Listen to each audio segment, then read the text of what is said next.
Hello and welcome, true art believers, to this week's episode of the Artist Interview Series. Today, we have painter, or a guest painter, or guest artist, or the guest we have today. I'm already messing up. I always do this. Today, we have Linda Sacketti. Linda, Hi. how are you? Hey, Linda, how are you doing today? I'm doing great. How are you, Thomas? I'm doing good. Linda. I'm doing very good. I'm very hungry. I am very hungry right now, Linda. I'm just so hungry. I can't explain it. I missed dinner and I missed lunch. I just haven't eaten all day, and so I'm really hungry. Linda, did you have something to eat today? What'd you eat? Well, I had some beef barley soup that I made, homemade stuff, and I had some rotisserie chicken and a salad. That's Beef about all I barley ate. soup.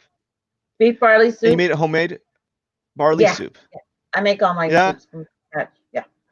Oh, you do? How often you make your soup from scratch?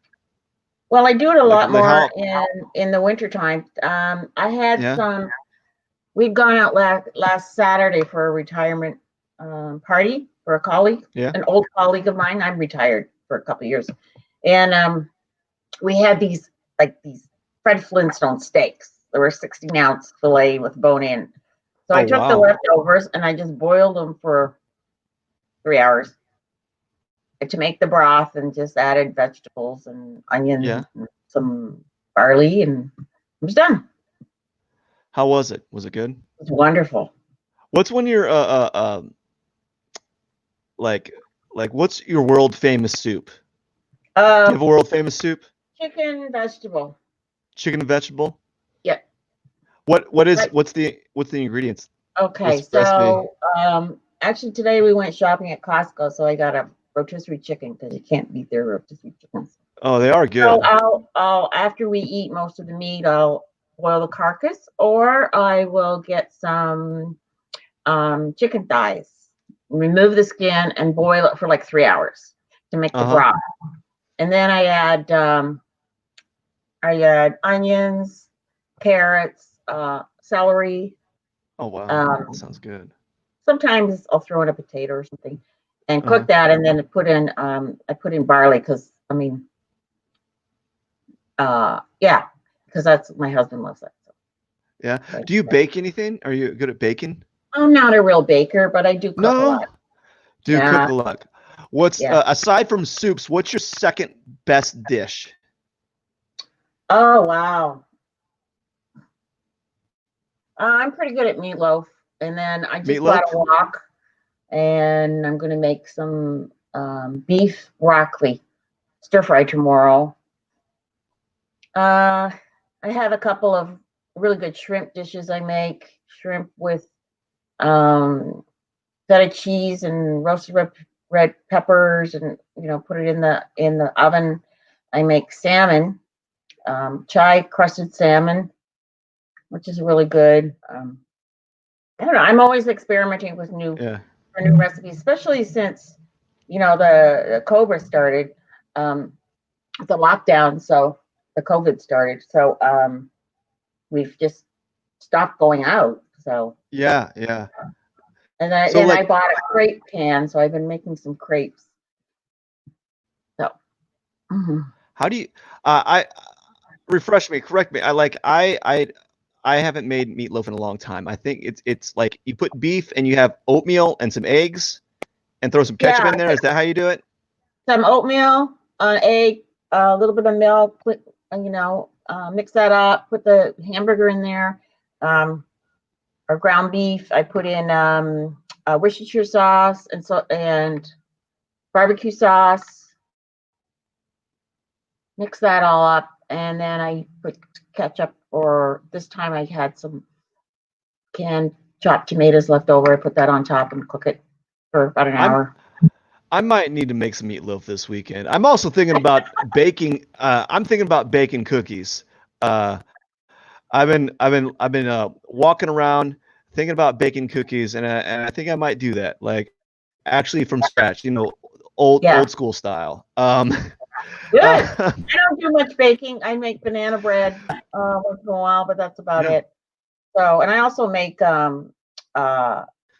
beef bourguignon and coq au vin.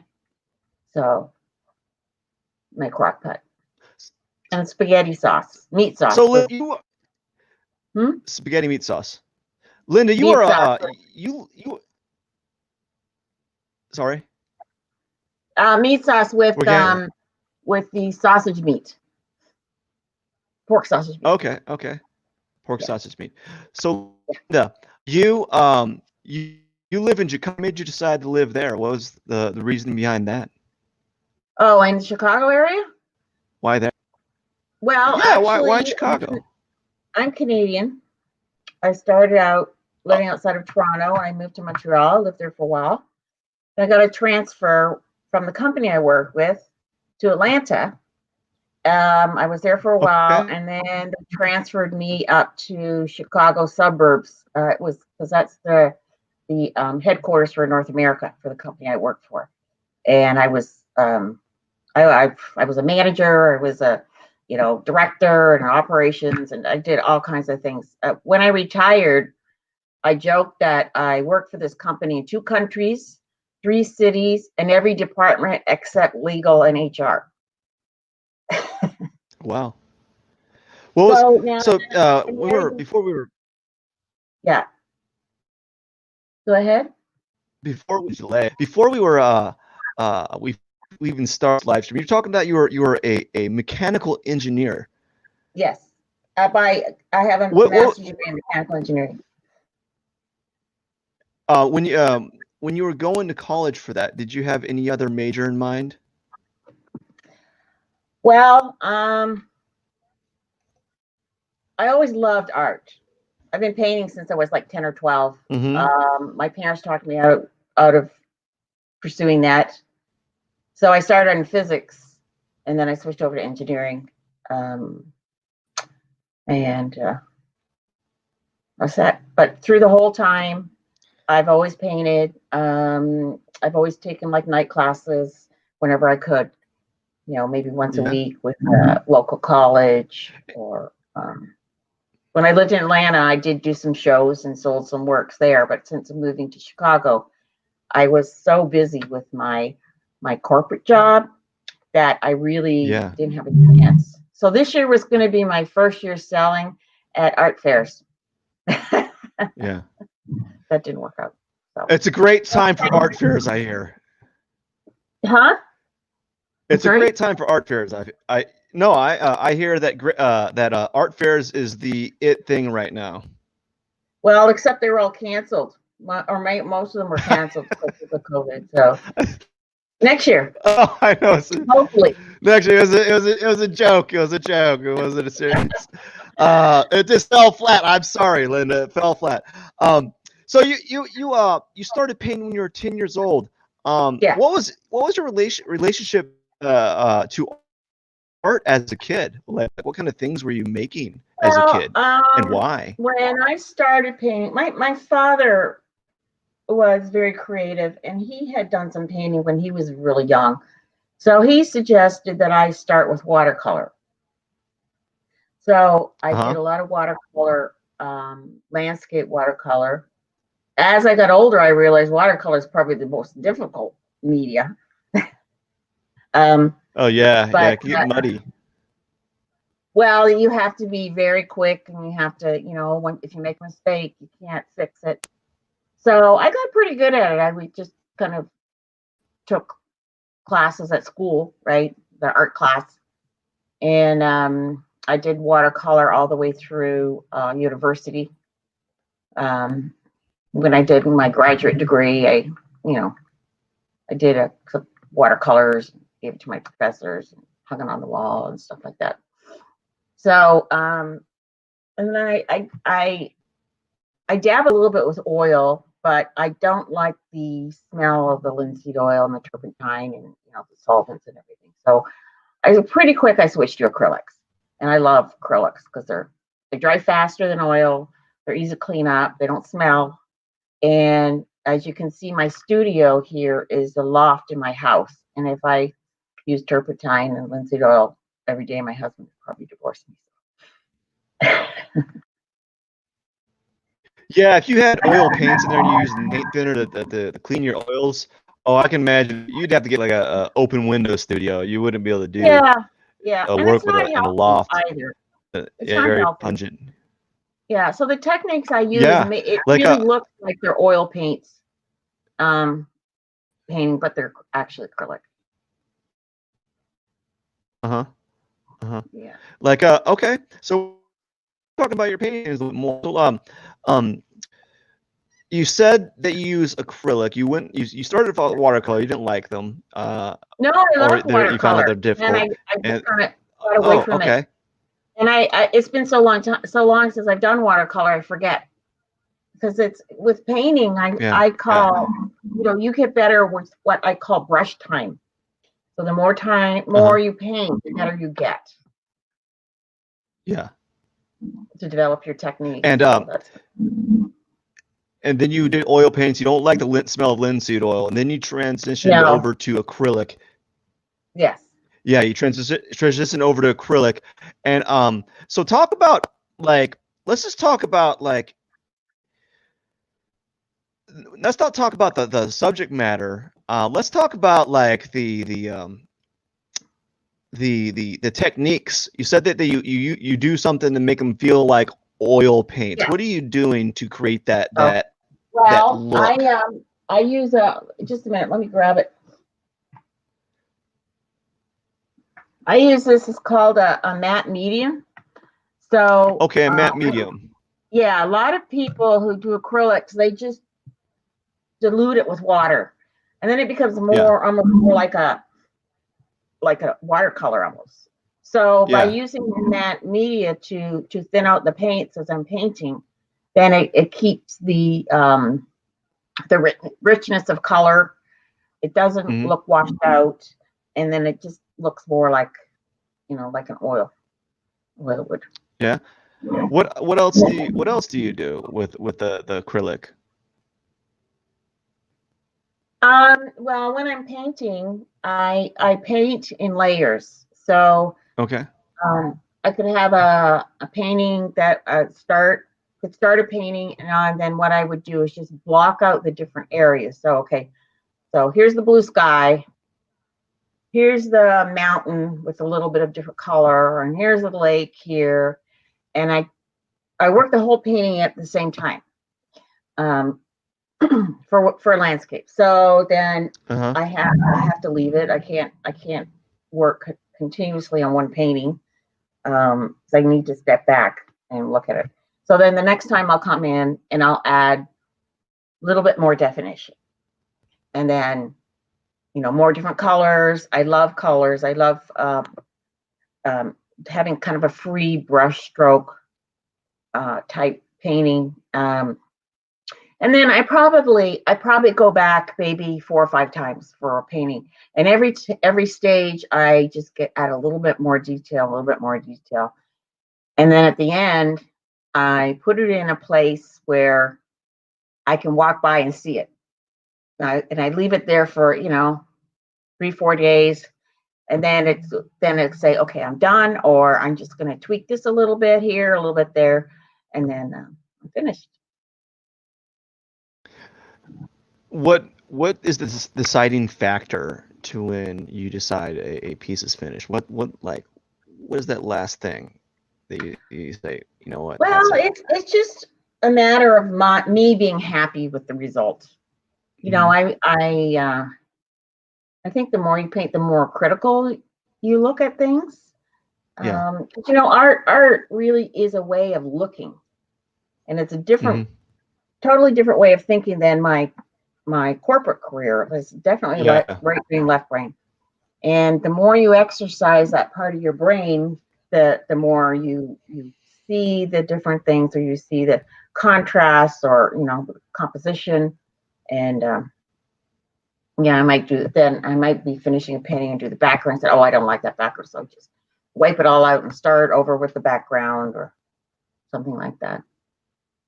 Just it's mainly when I feel like it's done. Okay.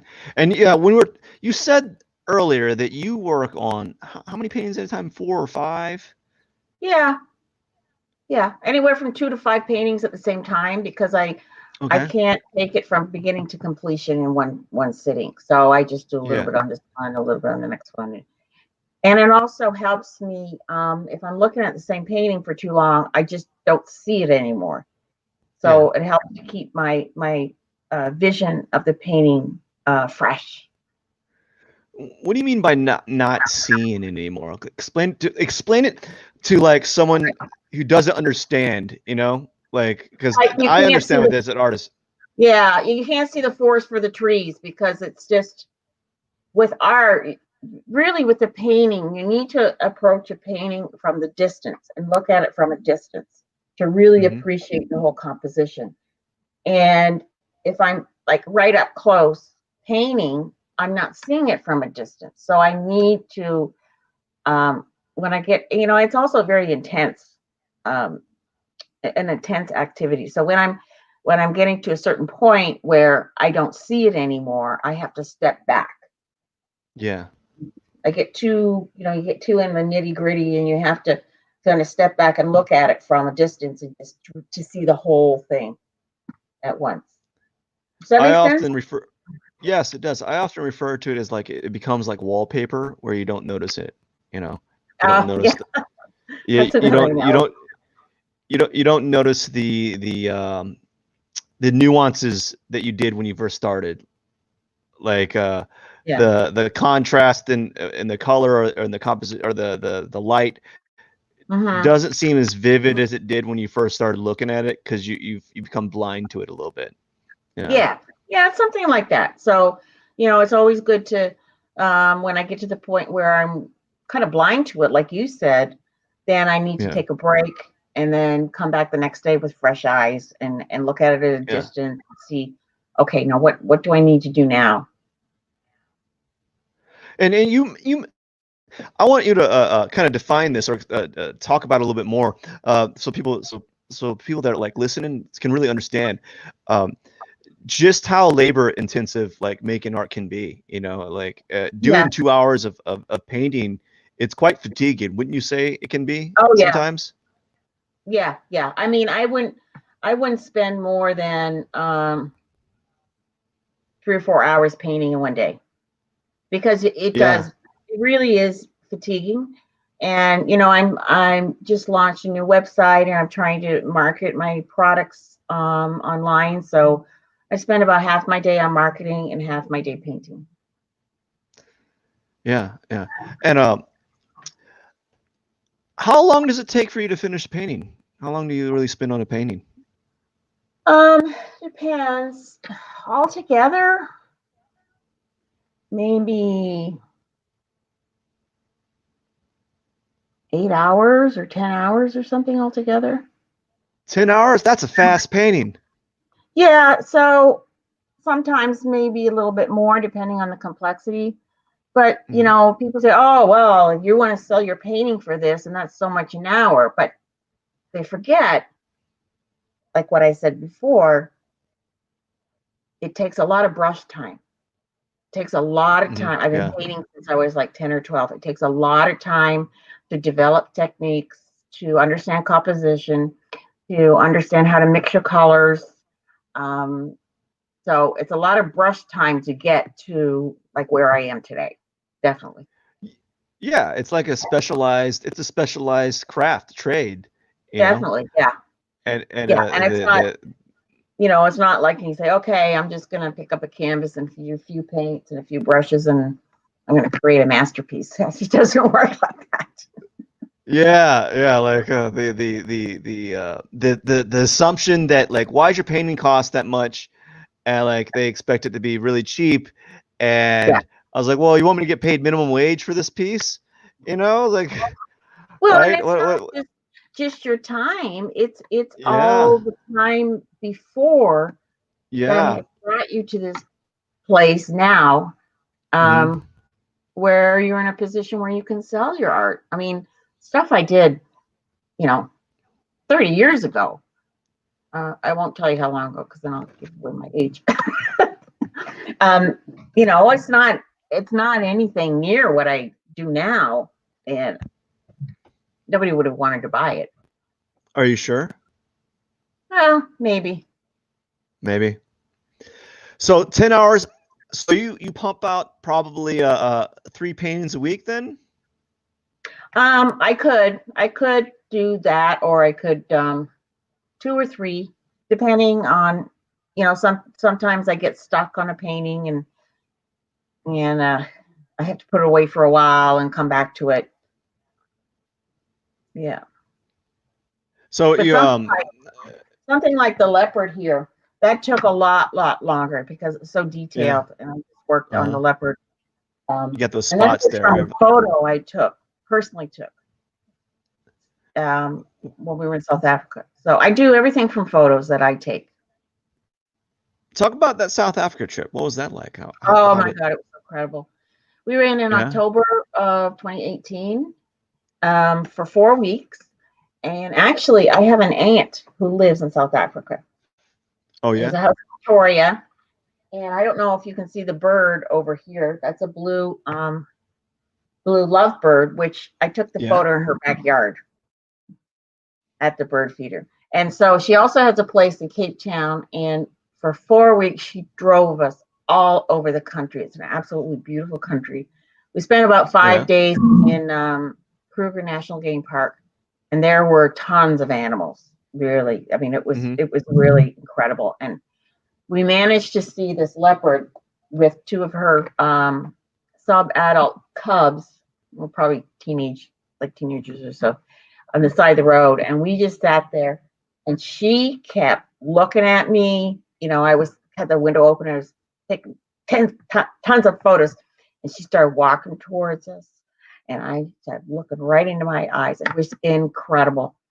And then finally she got close to us, and then she kind of hid in the ditch beside the road. So I quickly rolled up my window. I was just going to bounce on this road. That might have happened, I know. It and was incredible. I've done a painting of zebra and giraffe from that trip. And also I've done a lot of landscape paintings from that trip, especially down in Cape Town, the Table Mountain and the ocean. The mountains in South Africa are just beautiful. They really are. How many paintings did you make from that trip alone, do you think? Oh my goodness. I'm still making them. 2, 3, 4, 5, 20? 13, 14. It's a lot. Almost 20. And I'm going to do some more animals, because originally I started out doing just the landscapes. Yeah. And but I love doing the animals. I mean, the first time I did a leopard was really hard. But so I'm going to do some more of that, and then more zebra. I did get one photo of a lion. So did you not get one there? Did you not get one there? Yeah, I did get a photo of a lion. I haven't done the painting of him. It's just one lion, and then one lioness at another location. Yeah. So you have like a spreadsheet of your artwork? Yeah, I have an inventory list. See, my inventory list. Oh wow! What do you do to make your inventory list? It's just an Excel file. So I just put in like a little picture when I painted it, the dimensions, price I'm asking, how much it weighs, so that if I have to update a website or something, I've got all that information right there. Wow, you are hyper organized. That's great. Like, that's the opposite of me. What's that? My engineering background. Yeah. Like I struggle to get all that stuff in play. Like I take so many photos, like I just don't even have time to. Well, I do have time. I just opt to make the work rather than organize it all. Because I'd rather make more work, and for me, so it seems like you you got that corporate background, right? You got that organizational skill set. So Yeah. what does your typical day look like, right? Using some of those skills. Well, in the morning, I usually do my marketing, like Facebook, Instagram. I send out emails to my email list about describing my different paintings and kind of giving the background. Like for instance, the leopard, I would just talk about my trip to South Africa and, Yeah. where we saw the leopard, and I took all these pictures, just to try to get some connect with my audience. Yeah. And this year we've had, I think, probably because of the shutdown and the reduced pollution, we've had so many butterflies. So now I'm starting a series on butterflies. So this is a monarch on a coneflower. Was in my garden. All kinds of photos. So I'm going to work through those. Mm-hmm. Yeah. And what about the rest of the day and after your marketing? What Okay. goes Then on? the afternoon is when I do my painting. Okay. Do you have Generally. any do you have anything else in between that? Like, is there like very static things that you do ritualistically? Not really. It's always kind of, Not really. I'm not really what you would call a regimented person as far as my time schedule. Yeah. So, if I don't feel like painting, then maybe I'll do more marketing, or maybe I have to go shopping or something. And then next day I might, I've got to do some painting this morning, or, and I have to do some other stuff. Once I create a painting, then I have to scan it. So I usually go to the library and use their scanner so I can get a high quality digital image. Your paintings, you scan it there? Yeah. So they have a scanner big enough? No, this is like a 16 by 20.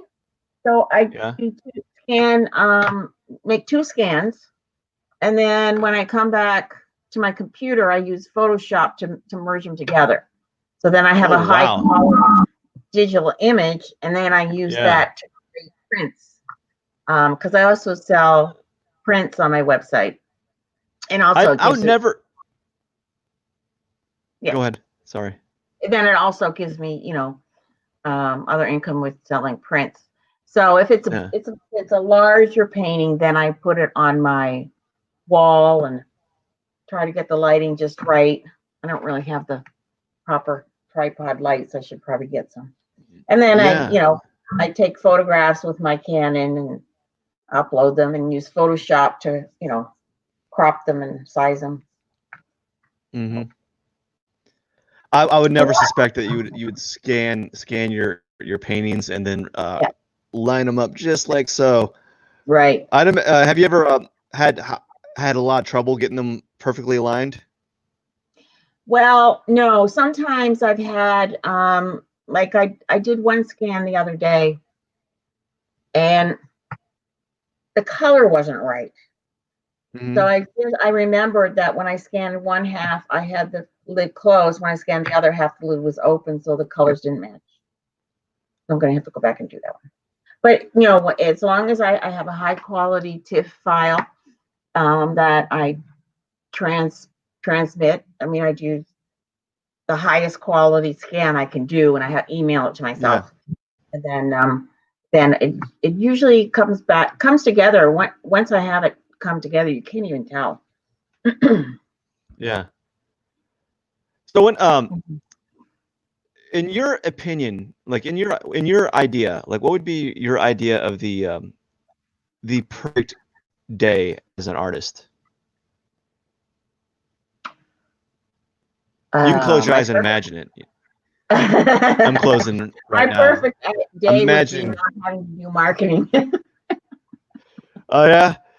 Yeah, when I first started I just started heavily in the summer, and it's like, I didn't know what is Instagram? Why can't I do it from my laptop? Why do I have to use my phone? You can do it on your laptop. Well, I know I can now. I just set up I could set up from creative suite or something. I'm going to do that. But I've been doing it I've been doing live post using my iPhone and putting on Instagram and then sharing it too. So, you didn't know what Instagram was? Not really. Yeah. Not when I What else started. did you not? Do you know about TikTok? No. Except for what I hear on the news. Except for what I hear on the news. Yeah. What are you hearing on the news? What are they talking about on TikTok? Well, Trump was always gonna outlaw them and shut them down, and I don't know. Whoa, Linda, you can't say that stuff. We might get flagged. Oh, I'm sorry. kidding. I don't know. I'm kidding. I don't know if that's gonna happen. I'm just joking. The only thing I heard is what's in the news. Yeah. And somebody was gonna buy them, and I don't know.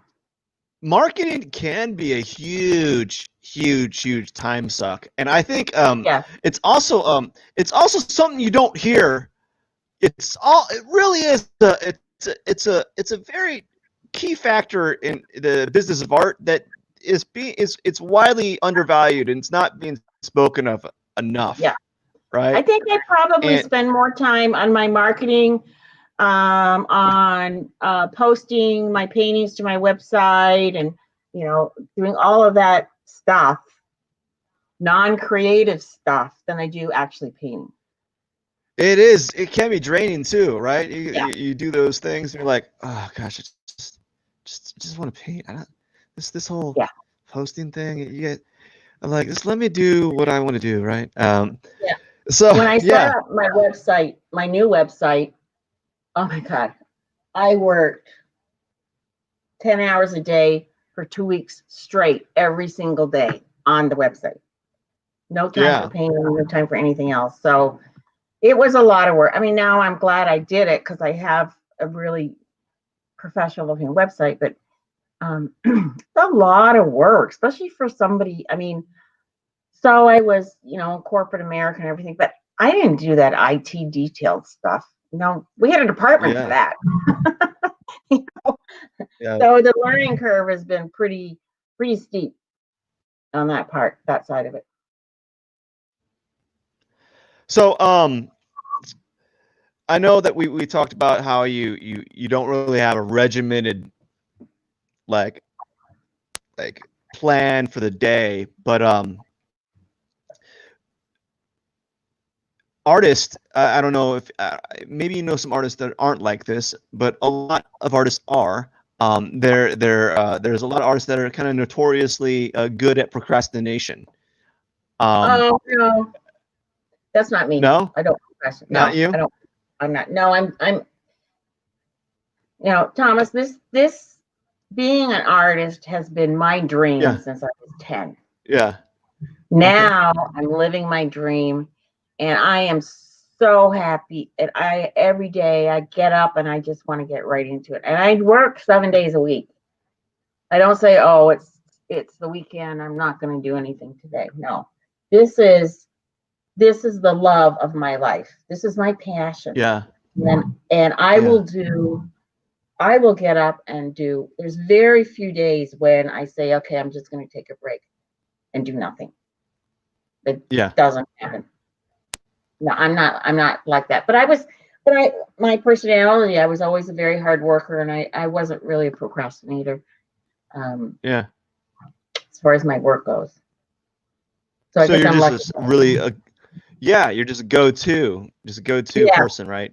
Yeah, I have a good work ethic. I've always had a good work ethic. I've worked, I've worked since I was 14, and put myself through university, and so I've always been very, very determined and focused.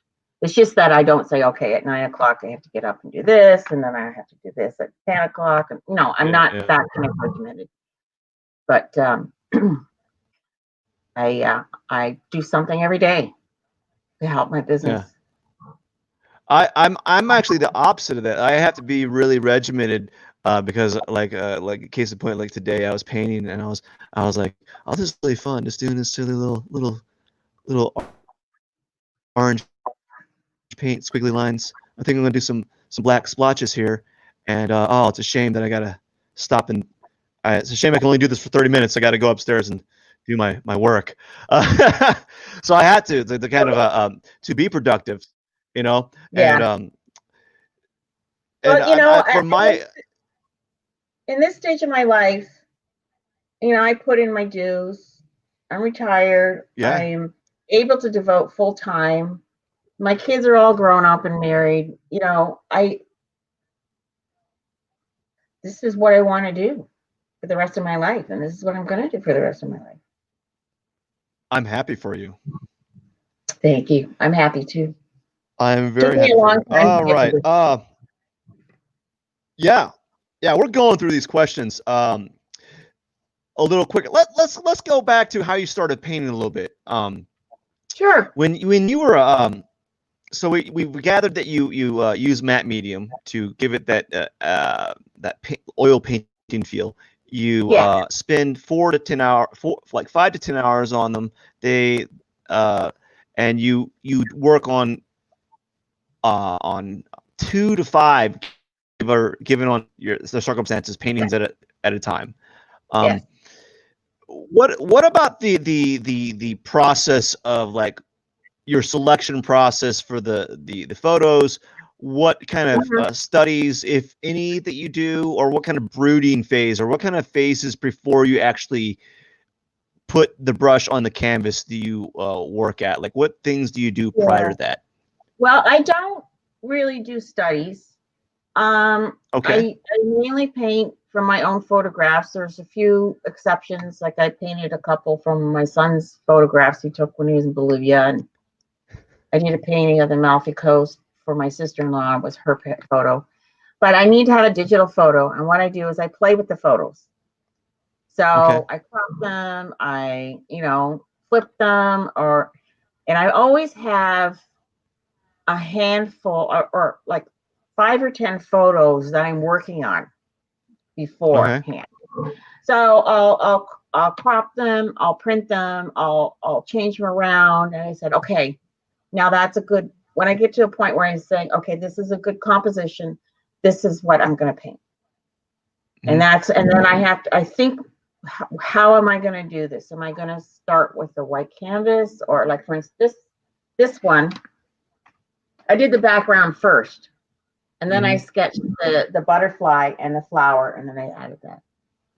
But this one, I just started right on the leopard. I sketched it out, very detailed sketching because of all the spots and everything, and transferred it to the canvas, and then I took off. So, what do you mean by sketching out? Do you mean I sketch out with like a acrylic paint or like a pencil No, or no, no, no, no. charcoal? No, on a piece of paper, and then I Okay. transfer that using it's almost like a graphite, but it's not graphite, just so Okay. that I can get the sketch really really detailed on the canvas. That's Yeah, I it's a mean grass. that's only for things like um animals or whatever. Yeah. Now this one, I don't know if you can see this one. This one I created from a photo of Blood Red Lake that my son took in Bolivia. Uh-huh. So this is much looser. So Yeah. in that case, I would just go right on the canvas, do the outlines. Okay, so here is the horizon, here are the Yeah. mountains, and then I just start filling in with paint. So use a graphite transfer paper, and it's to scale. Yeah, the Yes, image. yes. Okay. So Yeah, when you I'm have doing rather large something, yeah. you have I have rather large seat. yeah, well, I have this. It's called transfer paper. Like this Yeah, yeah. particular one is red, you know. Hmm. So Oh, I red can transfer paper. I got blue, yellow, white, and red, depending. Like for You got instance, the whole color yeah, palette there. for this one, you see, I might use a red transfer paper because what I did is I did the background first, Hmm. and then I added the butterfly and the flower. So Yeah. then, but and then I have yellow, blue, white. So depending on whether I'm going right on the white canvas or whether I put paint on the canvas first before I add the details. But that's only Yeah. like for things that are really detailed, like animals, butterflies, and things. Landscapes, I'm very loose with how I do Yeah. that. Yeah. How would you categorize your landscapes? What would you what kind of category would you put them in? Expressionist. Okay. Yeah, I like to use bold brush strokes and bold colors. So, yeah, I would say expressionist. Do you use Yeah. palette knives at all? No, I haven't worked with palette knives at all. I've never tried it. Um, Hmm. I may want to try it at some point, but I know a lot of artists use exclusively palette knives, Yeah. and they really get a nice three-dimensional look on Yeah. their painting. But I haven't tried that. So with the matte media that you use, have you considered using like different matte mediums, like the gloss mediums, or like the really thick impasto mediums that you can mix with your acrylics to make them really like bulky? Yeah. Um, I haven't worked with that at all. That Yeah. might be something I segue into at some point, because I'm always, you know, when I started doing acrylic painting, I did a lot of flowers and landscapes, and now I'm getting into animals and butterflies and wildlife. So, I mean, it's always um, whatever, whatever, touches me at that time. And also, what kind of photos I have. Like this year, I Hmm. mentioned earlier before we started that we had so many butterflies. I mean, there's been years I haven't seen a monarch, and we had so many monarchs and everything in our garden that I just every time I see one, I get my camera out and I just start snapping away. And it depends What on what kind. Hmm? Why do you think that? Why do you think that is? Why do you think there's so many I monarchs think right it now? was because of the shutdown and the reduction in pollution. We've Oh also yeah, seen tons of birds this year and other yeah, wildlife that we haven't seen in previous years. So I think that definitely had something to do with it, which is nice. yeah. Are you Yeah, a fan of nature? Are you really in very tune much. with nature? Yeah, yeah. Everything that I like to paint is nature, from Yeah. one form or another.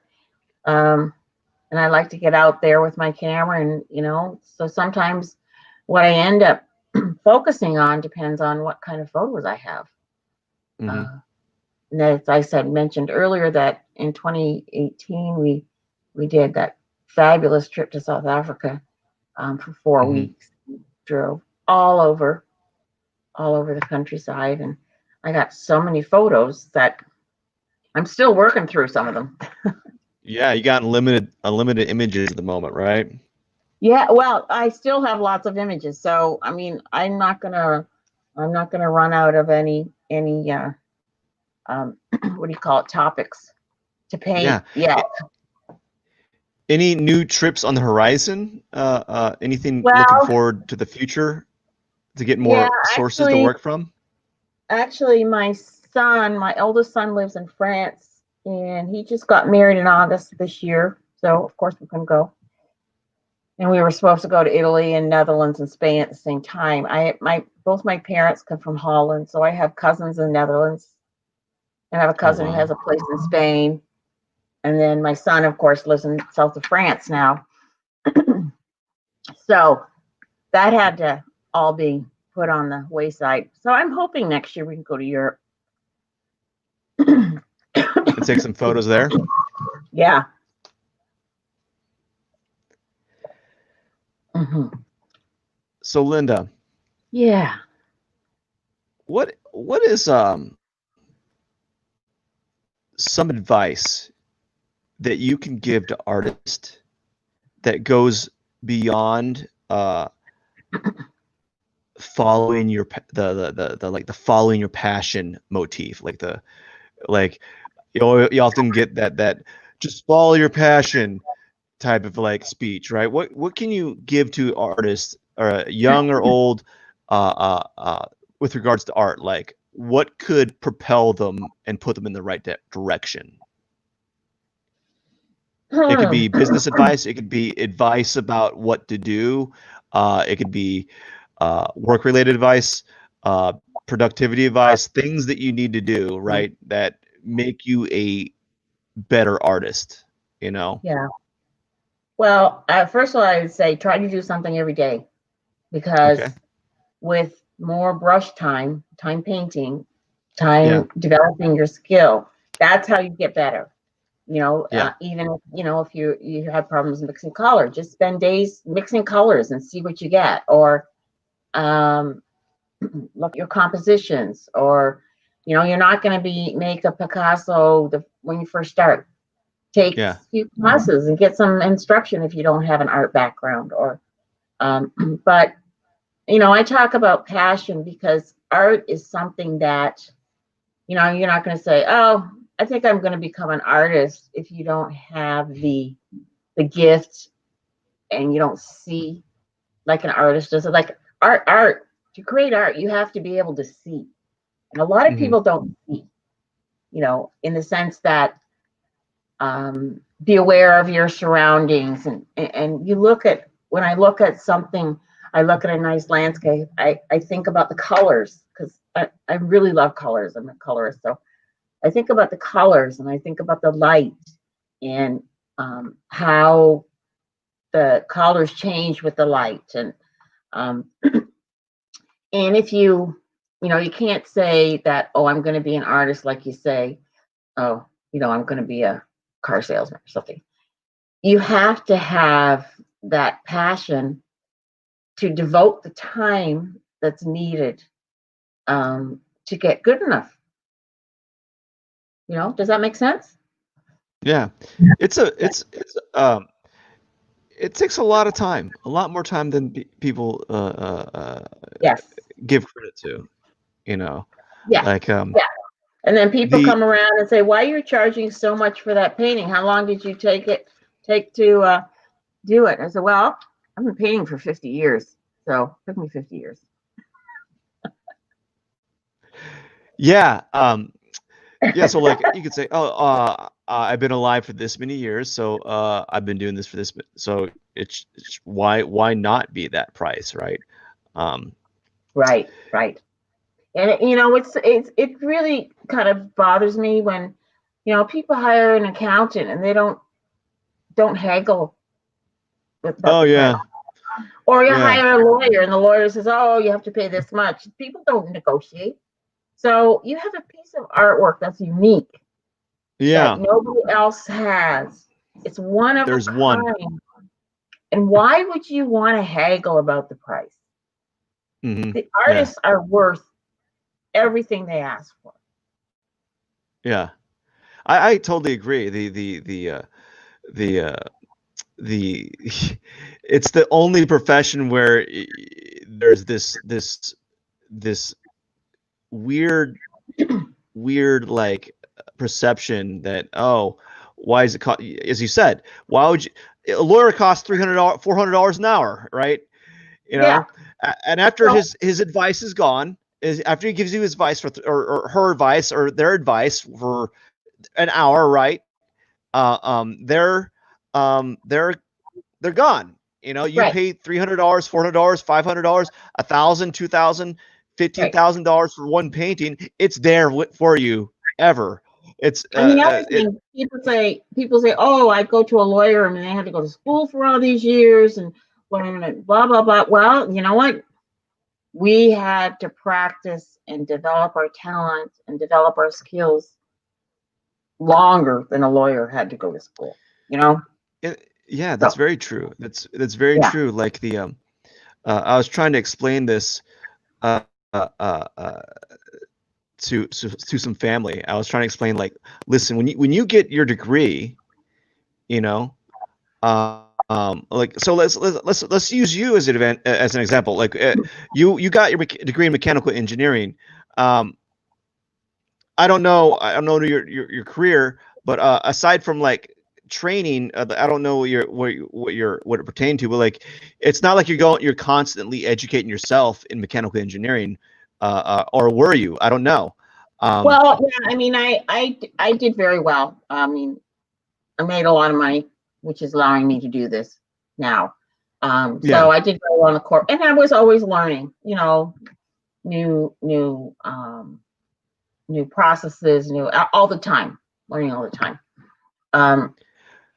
But that made me more successful. Uh-huh. But and I'm sure lawyers, they have to keep up on all the new stuff going on. But as an artist, you have to keep moving. You have to keep progressing. You have to keep doing what really. I mean, if you try to force it, it's not going to be authentic.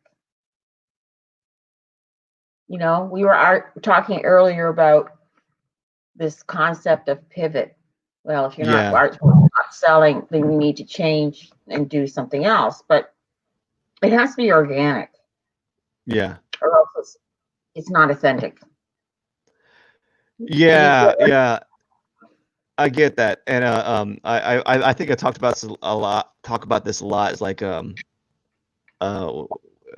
artists that when you make art to like to sell, like that will sell, or at least will get some clicks. It's like it just to me, it's as an artist, it always felt like it was a really disingenuous way, like, hey, this is the hot thing to make right now, let's make it, and then you're just going to be like a fad artist where you just constantly move into new fads to kind of make money. And I get it, that works, that might work, but like it might not make you happy, in the inside, because you feel like you're experiment. You can experiment. Like I've done many different I've done many different subjects, like botanicals and landscapes and animals, and and I am very much aware of, or I listen to my audience and say, okay, which one resonates better with the audience? Okay, the butterflies. So I'm going to do more butterfly paintings, but it is still something that I want to do. It's not like, oh, nobody wants my painting, so I better do abstract, which is really not my group. Or I better do photorealism. Yeah. My saying that I have on my website is art is an interpretation of reality, not a copy. So I try to interpret what I see so that, and hopefully it'll make some kind of emotional connection with my audience. That's what I try. And that is is that your quote? Is that your quote? Did you come up with that? Yes, that's my quote. Awesome. So, Linda. Yeah. Do you have, outside of that quote, do you have any words of advice or life advice? It could be about art. It could be about anything that you feel is an important thing to know, some sort of kernel of wisdom that you like to share. Don't wait for tomorrow, because tomorrow's never going to come. I almost made that mistake myself. I kept saying, okay, when work is not so crazy, or when I get a little older, I'll have more time. When my kids are grown up, I have more time to spend on doing my art. And it never comes unless you make it happen. Yeah. It's easy to put things on. It's like one of my big, I guess, red flags that showed me that I wasn't committed was I didn't have a studio. I would set up an easel in the dining room once in a while and do some painting, but I didn't have a studio in my house. Yeah. So once I retired, I'm in the loft in my house, and it became my studio, mine. Yeah. Nobody else's allowed in. It's my studio. So you have to give yourself permission to follow your dreams, and give yourself the space too. So having that space might be like it's like a reminder, constantly nudging at you. Hey, there's some paintings here. You need to get on me. You need to paint. You need to get on this right now. And there was, in the last few years when I worked, I was extremely busy. I had a very stressful job that I didn't paint. So, Uh-huh. and then I got to the point I said, okay, I'm done. Enough is enough. I got to do things that I want to do. And luckily I was fortunate enough to be in a financial position to do that. Yeah. Mm-hmm. Yeah. But you have to live, So right? yeah, you got to eat that meatloaf and chicken and barley. Is it chicken and barley or Beef and barley soup or chicken? coq au vin. Man, my stomach's grumbling already. I have now. My daughter-in-law is French, so I have to make all the French recipes. So, Linda, Yeah. I think we've got to the crossroads. I think we've run to the end. I'm out of questions. Okay. I really am. I'm out of questions. The life advice is good. That brought up a quote. Have you ever seen the Rocky film? When the Yes. no, Oh no, the no, Rocky film, not the Rocky horror film, but like Rocky, like the boxer, no. right? I saw the Rocky Horror film. Yeah, yeah. So like the Rocky with Sylvester Stallone, he's training. He is training with gosh, I forgot his name. Creed, Apollo Creed, and like because he got he got beat up by Mr. T or whatever the guy's name was in the Okay. movie. He was Mr. T. He's Mr. T to me. So he got beat up by Mr. T, and he's like swimming, and he's swimming really casually.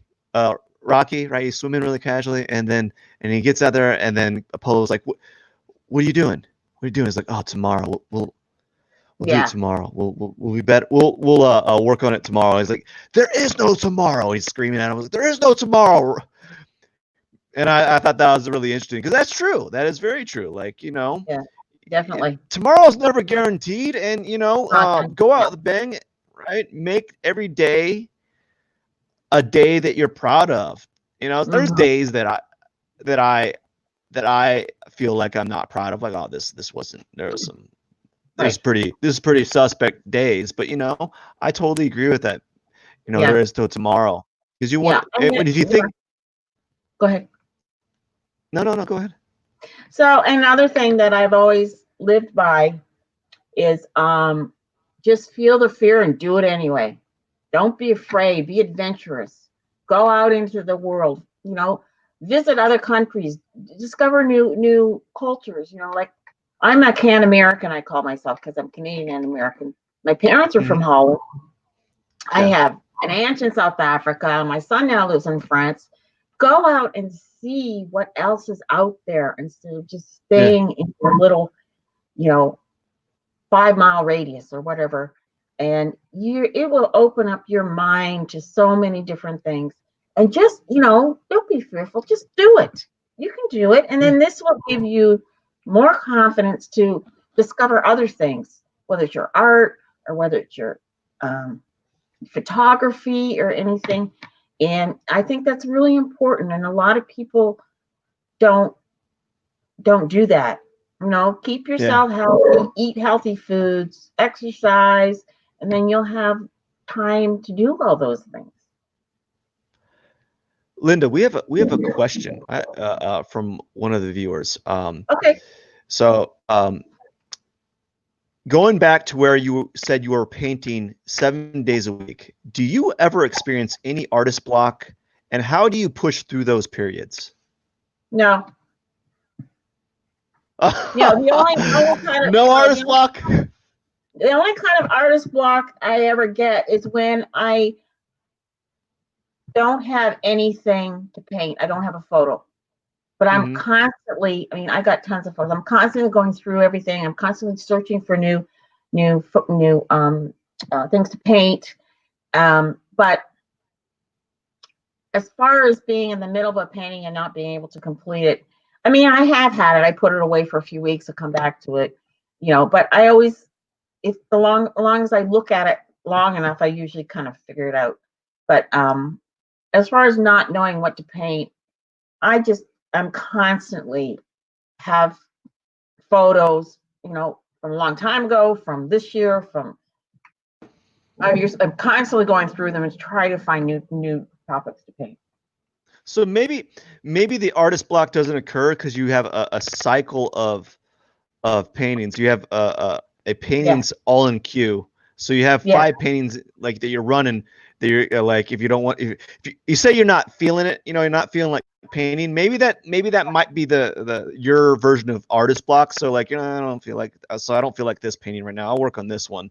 Maybe that's more. Sometimes I do. I have a painting that it just doesn't seem to be working for me. Yeah. And then I'll put it away for a few weeks and then come back to it. But I'll be painting something else.